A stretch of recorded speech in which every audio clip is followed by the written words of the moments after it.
So the Charlie Strong era is going to begin again in Tampa Bay at Raymond James Stadium. No, not for USF. He's back at Raymond James? Yeah. What happened to Alex Golish? Well, Alex is still here, but Charlie's coming as well. Only this time he's going to be working for your Tampa Bay Buccaneers. Charlie Strong is the new defensive line coach of the Bucs. He's going to take over from Casey Rogers, who went and took that same job with the Detroit Lions, and so that left an opening. And yeah, Charlie, 64 years old. I didn't realize that was his age. Not that he looks great and he's young and all that, but he's obviously got a long history of coaching in the state of Florida. A lot of seasons at the University of Florida, of course, and then coached USF as a head coach. But I think as a position coach, and Charlie's done a lot of things. Pretty good coach. He's got a great resume, obviously. Got fired in 2019. I didn't realize this either, Steve. He went 21-16 in 3 years. And if you compare it to the guy that replaced him, it's pretty good. But USF, that was the thing. It wasn't good when he was at USF. Yeah. But it looked a lot better after he left. It really did. But then during that time, USF was 0-6 against ranked opponents. In fact, and this is something, out of the 21 wins, they only defeated 3 teams that finished the season with a winning record. So they kind of beat up on the poor. But before that, I mean, he was the head coach at Louisville and Texas. I mean, he had huge jobs in the NFL, and he's been working this past year as a consultant, you would say, defensive analyst. I guess breaking down stuff for the University of Alabama. Been to Miami. He's had, we're all coaches go to rehab there. It is. It really is. It's become sort of the waiting station for coaches and head coaches many times. And why not, right? It was that way with Nick Saban, and now it's still that way. And so he's excited. I had a chance to talk to him, and he's had an NFL job before. He had one season with the Jacksonville Jaguars. And, I kind of talking about the difference between the NFL and college. He goes, well, really now there's almost no difference because both of them get paid. You got free agency. He goes, the difference is, I guess, that if you have a player on your roster, he's going to stay with you. He's not going to leave. I was going to say, you got him under contract for 4 years. They're there for 4 years unless, they demand a trade now they're starting to demand trades with 2 years left on deals, but, Yeah. But now in college, you can just, it's year to year, right? West. Day to day. Yeah. So, and I think that's where college is going to end up, is that these NIL deals are going to be for, X number of years. And if you leave, you have to sit out. I think that's what it's going to come down to, just to make it a little more fair. But no, he really didn't know, Todd Bowles outside of, bumping into him here and there. It's not like that Bowles and him had crossed paths at any of his jobs or anything. But I tell you, if you're gonna coach a position on the Buccaneers, D-line might be where you want to go. Now, that does not include the outside linebackers where they've struggled getting, pass rush. But if you just look at the D-line, you're talking about Kalijah Cansey, 7.5 sacks led the team. Vita Vea had 7. Logan Hall obviously played better last year. He had a career high 28 tackles, 5.5 sacks. So you got some good dudes in there. Now, if you extend it further outward, I mean, you're looking for help, right? Yaya Diaby didn't have the year that he was hoping to have. He had just 4.5 sacks, I think.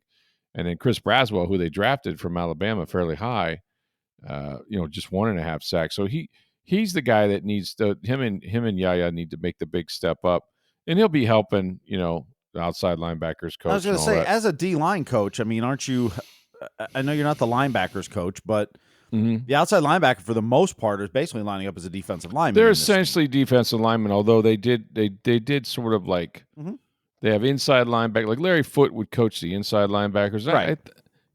And then you'll have sometimes an outside linebackers coach too.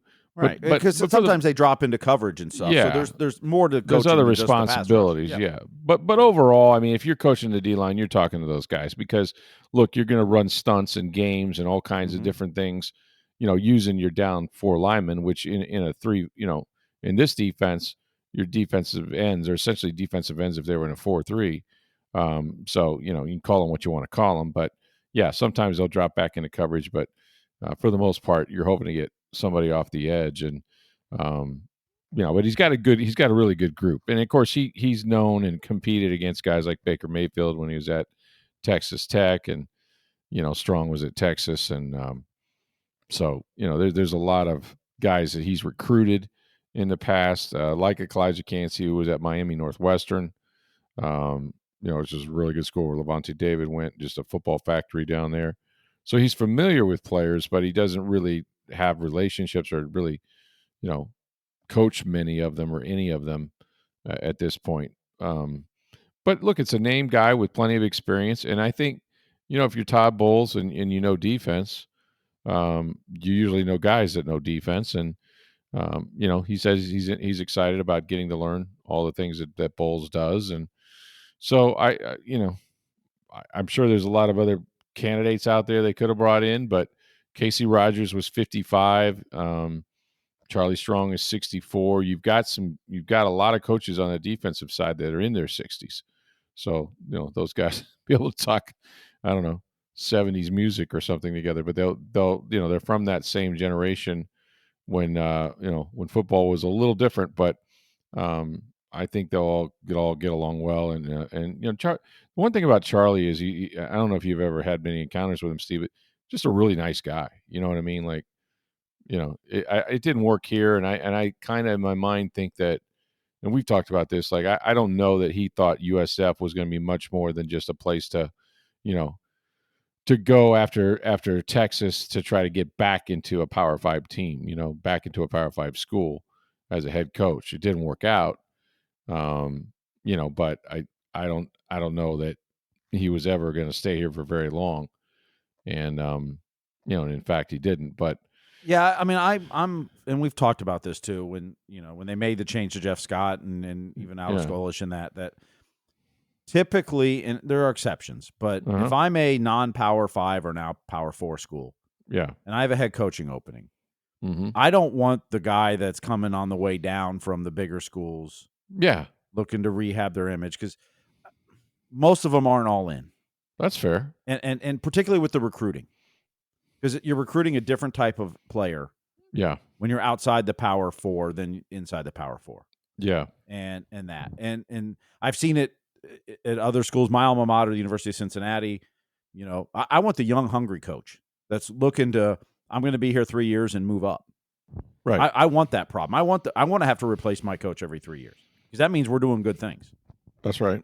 If you're not a Power 4 school, you're not someone's dream job destination to spend the rest of their career. For the most, there may be an exception, but I want that young, hungry coach that 3-4 years from now I've got to replace, and let me keep doing that in cycles. Right. I'm happy to do. I mean, like I said, my alma mater, and it went from you had Mark D'Antonio to Brian Kelly to Butch Jones. Like, I mean, you just kept coach after coach that would then go to Michigan State, go to Notre Dame, go to Tennessee. Then you put Tommy Tuberville in there, and it failed miserably. And that's when they were able to bring in Luke Fickell, another young, hungry coach who now went on to Wisconsin. Like, those are the coaches I want if you're a non-Power 4 school. That's what you hope Alex Golesh. Look, I think he's a good coach. I hope a year or two from now you're looking to replace him, because he moved on to great things. That means he did really good things here at USF. Not that you want to lose him, but much like if you're an offensive coordinator, takes your offense from one of the worst rushing attacks to one of the best, and you have the best season ever maybe in your franchise's history, and they get a head coaching job because of that. That's a good problem to have. Do you want to replace those coaches? No, but success breeds that, and that's what you want. And I don't know if it ever, I want, if I'm those Power 4 schools, I want the coaches that are hungry, that are looking to advance their career as fast as possible. And, I think the other thing too is that if you're, if you've been at, Louisville in this case, Texas, right, Florida. Yep. The one thing about working there and recruiting is that you're recruiting a totally different type of player, and those players are flying at you, right? Like they want to go to Texas. Hey, if you grow up in Texas, you want to be a Longhorn. If you grow up at Florida, you want to go to the University of Florida or Florida State or someplace, Miami. Um, and so from that standpoint, like I'm not saying they don't work hard at recruiting, but they have recruiting coaches. Coaches are going out, but players are coming to them too. It's a little different when you get to USF, where you have to kind of bang it a little bit. You know what I mean, and get relationships and try to get that guy that maybe he went to, I don't know, Florida State and he didn't get to play, and he really wants to play, and he's from Tampa, and you might be able to get him coming down from a Power Five school, or you got to find that diamond in the rough a little bit, that maybe the guy's a 2-star or a 3-star, and he really should be a 5, and got overlooked or whatnot. So I think there's a little. I'm not saying Charlie didn't work at this, but I'm just saying I think it's different if you're used to being a blue blood, right, and you're on your way down. Whereas, if you're Alex Golish, like you're grinding anyway, right? Like, you're grinding because you need to win at this level so you can get that Power Five job. And so he said when he came in here, no one's going to outwork us. I believe him. You know what I mean? Like I believe that he believes it, and that his staff is doing that they're not leaving any stone unturned. And that's not. I'm not trying to bang Charlie. I'm just saying, like, in general, that would kind of be my thing. Was like, how do I adjust from, hey, everybody wants to come to Texas, to, hey, can I convince somebody that's really really good to not go to, you know, Florida State or Auburn or Alabama, not Alabama, but like one of these other UCF. Can I convince them to come to Tampa and play at USF? I just think it's a different job, and takes different energy, if that makes sense. Agree completely. I agree Yeah. completely. And and I always thought Charlie was a good coach, and He is. He I definitely think is. I think he'll be. I hope he'll be successful with the Buccaneers, the defensive line coach. Yeah, I think he will be. No reason to think he wouldn't be. Yeah, no, I think he will be. He said, when I was talking to him today, um, we were talking about, as I said, kind of the differences and the similarities between college and pro now. Um, but the one thing he said was like, look, when you get to the NFL, um, you're trying to make guys better anyway. But like when you get to the NFL, like a lot of these guys are veterans, right? Like the ones we just talked about, and so you're, this is they they're trying to push it to another level, whether it's have a longer career, um, but they've already kind of made it. In other words, they're in the NFL. Okay, not all of them, obviously. You got young players that are still ascending. Everybody's at a different place, but you do have grown men, right, with women, with wives and mortgages and children and everything else. And like this is their job, right? This is their livelihood. It's not a sort of a let's wait till this guy, grows into his job, because you're not going to. It's the old NFL, not for long, right? NFL stands for not for long. If you're not on it all the time, there's a billion other people that'll take your job. And I think that it's a little different than if you're dealing with an 18 to 22-year-old, that is trying to find his way around college and girls and dating and whatever else comes with that. Like, these guys are a little more settled and a little more mature for the most part, not all of them, but for the most part. And so you kind of know what you're dealing with. Your job, as Tom Moore would say, is to make the best better. Like, these are the best players in the world. That's why they're here, right? Now you just got to make them 1% better, 10% better, that kind of thing. And so, that's sort of what he said. He goes, the young players, are just a little different when you're trying to develop a college kid, because you're working with the maturity aspect. So he said, guys that are veterans, most of these guys already have a craft. They're just working on it. You're trying to make them better. And, for them, it's their livelihood, and it's what they're trying to build for their family and for their future and all that. You just got to help them get there. So yeah, he's excited. He's excited, like, loved living here in Tampa, excited to come back. And, The other part too is when you're a position coach in the NFL, and particularly one, more veteran like Charlie Strong, like, you're just coaching ball. Like, you're not worried about all the other BS that goes with. No, that's true. As a that's head absolutely coach, true. Yeah. and even a coordinator to some point. Like, yeah, the D-line coach, the receivers coach, you're just coaching ball. Yeah. You're coaching these guys who are looking to keep earning a paycheck and want to Mhm. make this ride last as long as possible. Yeah. Or in the case of a Vita Vea, become great, become even better. But Mhm. as a position coach, man, at that point in your career of Charlie Strong, like, it's just coaching ball, Yeah. and I'm sure he's excited about that.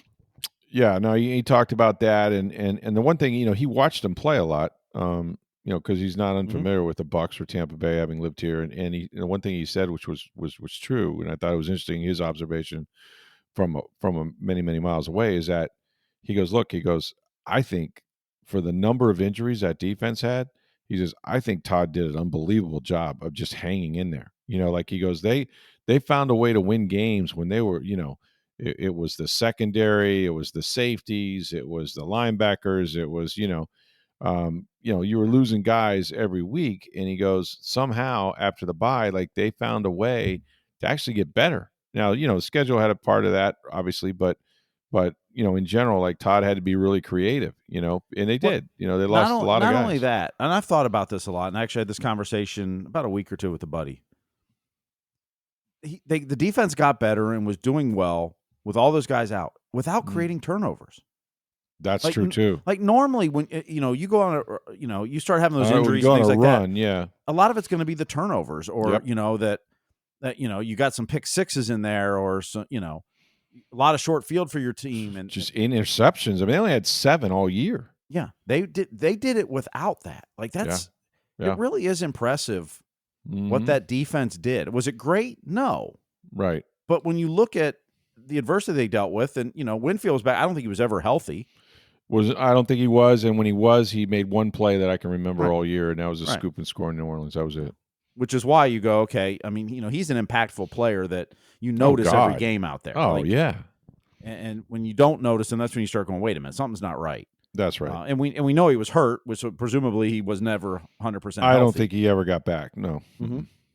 But what that defense did, and the way they held teams in the games, and the offense scoring a lot of points helped, but the defense was limiting the points and without turnovers. It really is impressive the more you look at it and look back Yeah. at what they did and how they did it and how they were able to, despite the amount of injuries and who was playing on the field, still contain other teams' offenses. Yeah. And unfortunately, they were a little too much bend. They didn't have a lot of break Mhm. in them, but they Yeah. had a little too much bend, and they couldn't get off the field. And I think as Yeah. they played the better teams, especially in the postseason, Washington, only the Bucs only had the ball 7 possessions, and I still say that the turnovers is what got them beat. Even as bad as the defense was not being able to get off the field, they had the game. They had control of the game. They made a fourth down stop in the red zone.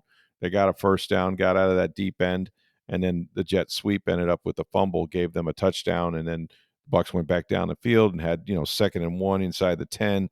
Had a miscommunication, a bunch of things went wrong down there, and settled for a game-tying field goal. Should have put the game away. So even with the 7 possessions, they had a shot. But at that point, teams were able to ball control a little bit too much. And you're right, in absence of turnovers, to hold teams to that sort of scoring, they did a pretty good job. And look, he said it. He goes, man, we're doing it with mirrors out here. We got one inside linebacker. We're running 6 defensive backs out there. We're using guys, at multiple positions in the same series, like, and not getting any edge rush, and all those things that were limiting them. They still found a way to hold teams, below almost below 20 points at times. And so that's what gave them a chance to go on that run. And look, you win 10 games, and that playoff game could have gone either way. I still think, and I've had other people tell me this, that from afar that watch, was if they'd have found a way to beat Washington, sometimes when you get the post, it is such a one and done, right? It's sudden death type thing. But if you can win a game, if you can just win that first game at home or wherever you're playing, you can get a little momentum, and boy, you never know where you're going to end up, because now you're just 60 minutes away from playing for a conference championship, and that's sort of where I think they probably deserve to be. But they didn't earn it. They had the turnovers and they lost, and then Washington went on and won another game and made it to the championship game before they got thumped by Philadelphia. But yeah, it was a good year, and Charlie paid attention, and he obviously knows a lot of the guys he competed against and recruited and things like that. So yeah, I think it's a good hire, and you know, they lost a really good coach in Casey Rogers. That was a bit of a bit of a surprise that he would leave Todd Bowles in that situation. I don't want to get too much in the weeds here, but there is something to do with pension in coaches in the NFL. That if you can get past the age of 58, Casey's 55, you get a bigger pension and this sort of thing. And if you're Casey Rogers, you probably feel like Dan Campbell has 3 years in him, right? You don't know about Todd Bowles. You just don't know. I'm not saying I haven't talked to Casey. I don't know if that's a factor at all. But you know that situation in Detroit where they're having to turn over almost the entire coaching staff because they all did so well. Seems like the Lions are going to be pretty relevant for the next 3, 4, 5, 6 years. Who knows? We'll have to see. Another story that I wrote that we're going to get to here in just a minute is we talked about this the other night a little bit, but I just want to break it down a little bit more. Is whether or not the Bucs should or would be able to go after Myles Garrett, because I think a lot of people live in a fantasy football world and say, you got to go get him, go get him now. It's not as easy as it sounds. Get into that in just a minute. But first, have you guys been to International Plaza Mall? And of course, if you have, or even if you haven't, you got to check out our friends at Breitling Boutique. Now, the Breitling watches have been made one of the best Swiss watchmakers, for over 140 something years. They've been in International Plaza for 5. You go to the center of the mall, it's upstairs, and it's a terrific store, but they have terrific merchandise as well. They're known for their chronomat watches, the Navitimers, these sort of watches. And right now, what's impressive is that they've been celebrating the NFL's 104th year anniversary and doing that with team watches for all 32 teams, these beautiful chronomat watches. If you can picture this, and you can go to our website and you can see a picture of the Buccaneers watch. So these watches are gorgeous to begin with. And now they have all 32 teams, limited edition, however. But like, say, for example, the Bucs watch that you're going to see on our website has the red face. It's underneath. It's got the Bucs logo in there, and it's just, I mean, these watches are gorgeous. So they got all 32 teams and limited edition. Make sure you go in there, check it out. Hey, if you don't not looking for yourself, if maybe your wife or your girlfriend, they have women's watches as well. Very durable if your wife is on the go like mine is. These are beautiful watches that'll hold up. They got all the different colors of wristbands and things like that. Check them out. Breitling Boutique, International Plaza Mall. And when you go there, make sure you tell them that you heard about it on Sports Day Tampa Bay.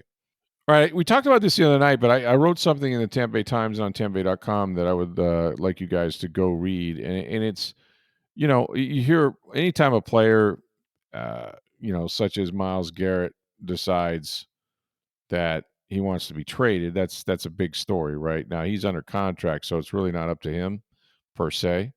But he said, he came out the other day after during the Pro Bowl, I think, or after the Pro Bowl, right afterwards, and said that while he loves Northeast Ohio and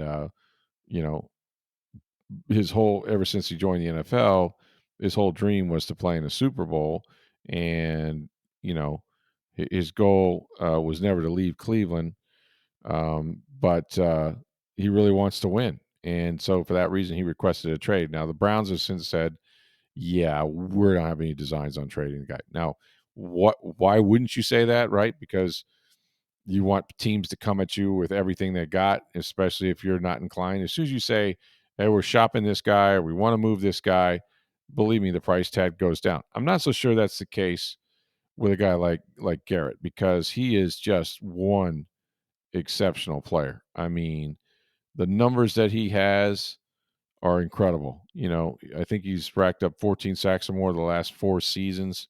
I think only one other player maybe has done that. Just an elite pass rusher for his career. He's 29 years old, so he's got a little age on him, but he's averaged 12.81 sacks per year for every year that he's been in the NFL. And we all know here's why it just makes sense, and it makes sense for a lot of teams. I'm gonna get into that in just a second, but like, if you're the Bucks and you have this window, and I think they have a window to make the Super Bowl in the next 2 to 3 years. Now, I don't know. Mike Evans will play next season. I think we'll see what happens to Chris Godwin. But you have ascending young players. It was one of the second or third youngest team in the league. We saw what Bucky Irving could do. Graham Barton. You have a top 5 offensive line that's going to be together for a while. You locked up Tristan Wirfs. You'll have to do that with Luke Gedeke at some point. Offensively, with Baker, he's going to give you a chance in every game, maybe better than a chance. And I still think he's going to get better, even, as he continues to play with the Bucs. Certainly needs to cut down on his turnovers, but 41 touchdowns, 4,500 yards. Guys like Jalen McMillan that look like they're going to be great. And, and then you just got to fortify the defense. They play in one of the weaker divisions in the NFC. They've won it, 4 straight times. They've been in the playoffs 5 straight times, which is the most in the NFC. So all things being what they are, this should be a team that's back in the postseason next year. And, you got to make your run. You got a chance to make your run. But they got to get better on defense. And, again, the biggest hole was edge rusher. They got pressure on the quarterback. And with those 2 guys inside, they should be running quarterbacks who can't step up into sacks all day long. But that hasn't happened. Joe Tryon, they've swung and missed too. They tried to get Joe Tryon Sorinka. He was the last pick of the first round in 2021 after they won the Super Bowl. He's never had more than 5 sacks in any of his 4 seasons. And then last year, in what was essentially a contract year because he's going to be a free agent, he had just 2, which is the fewest he's had, since he's been in Tampa. We mentioned Chris Bradwell, just a sack and a half. And then Yaya Diaby, who, as a rookie had 7.5. He missed a bunch of games early, looked great. But this year he fell down to 4.5. And, which is not what you want, from your edge rusher that you drafted in the 3rd round, especially after he kind of led the team a year ago. So he took a step backwards. So, with all this being said, if an elite player, and I mean Hall of Fame player is out there and you have a chance to get him, you need to look into it at minimum.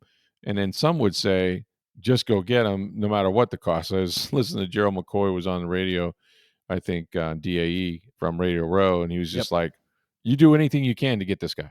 I don't know about that. But seriously, that's a D lineman talking too. Yeah, so. Exactly.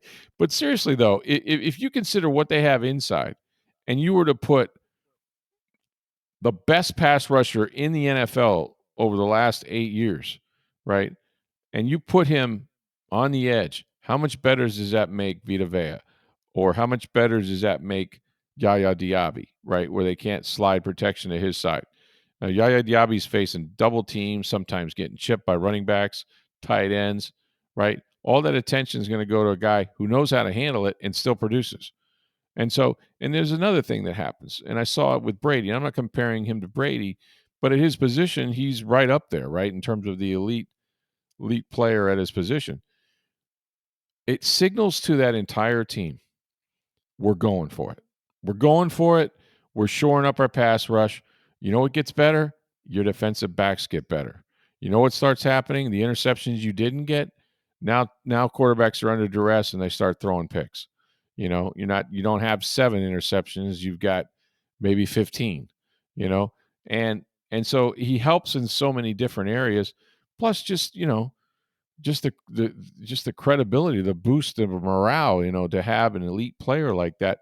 And when Brady was here, if you remember, there was no question that we got a chance because we have Tom Brady, but they didn't just stop there, right? They didn't just get Tom Brady and say, well, we're good.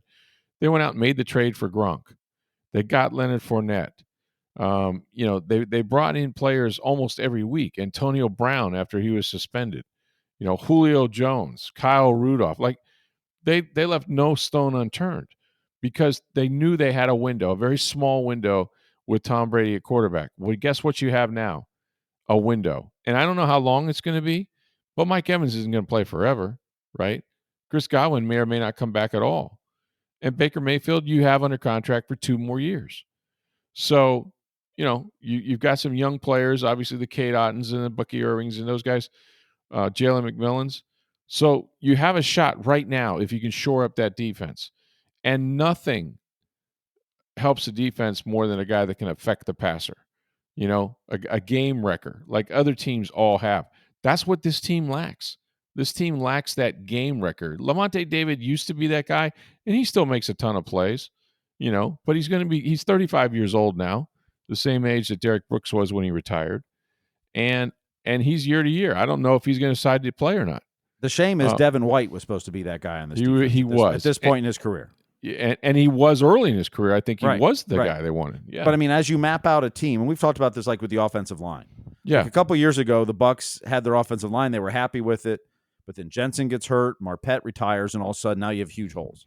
That's right. Like, you can't fix every position every year. All at once. Nope. You only have 7 rounds of the draft, and, there's only so much you can fix every year. That's right. Devin White was supposed to be that game wrecker in the middle of this defense for 10 years plus. That's right. That's when you drafted him. When you drafted him, what, 5th overall? 5 overall, which is really high for an inside linebacker. Like, he's supposed to be that game wrecker for a decade or more in the middle of that defense. And that's right. It didn't work out. And so now you've been struggling to figure out who that is and how you're going to do that, fill that hole in that defense. Yeah. And you're waiting for, here's the thing. You're waiting for young players to ascend, right? You're waiting for the Chris Babwells. You're waiting for Yaya Diaby. You're waiting for Elijah Cansey. And all those guys have had moments, but there's no guarantee any of them are going to be all pros. None. Okay?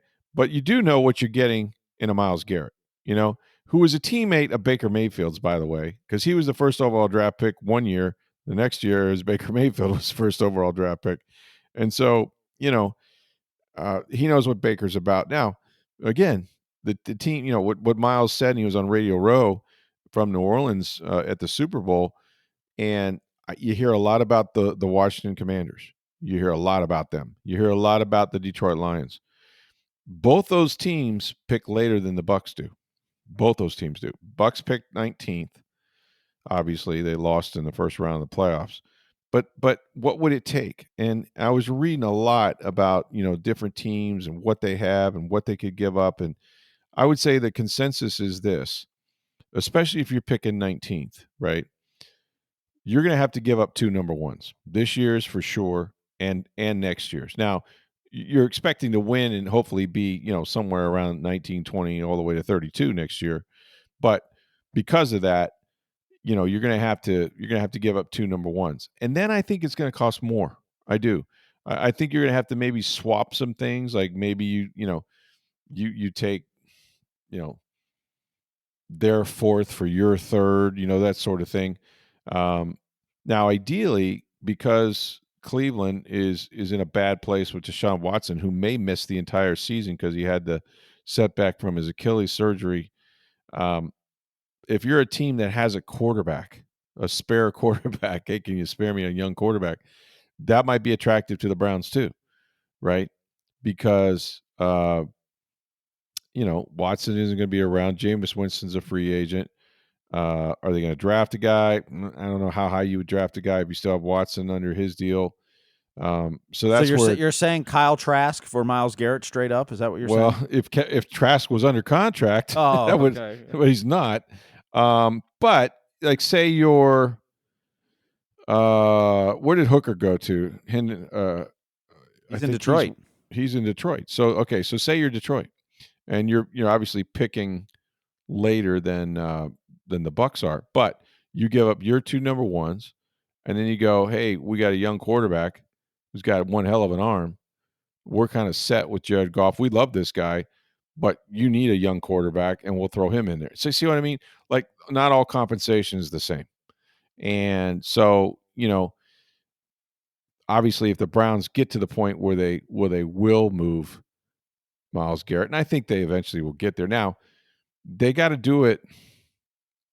It's going to cost them in dead cap money. They're going to have a dead cap charge of about $36 million, which, if you combine that and the 60-something million that Deshaun Watson costing you, how can you have $100 million with no players to show for it in 2025? Now, that's how you get fired in this league.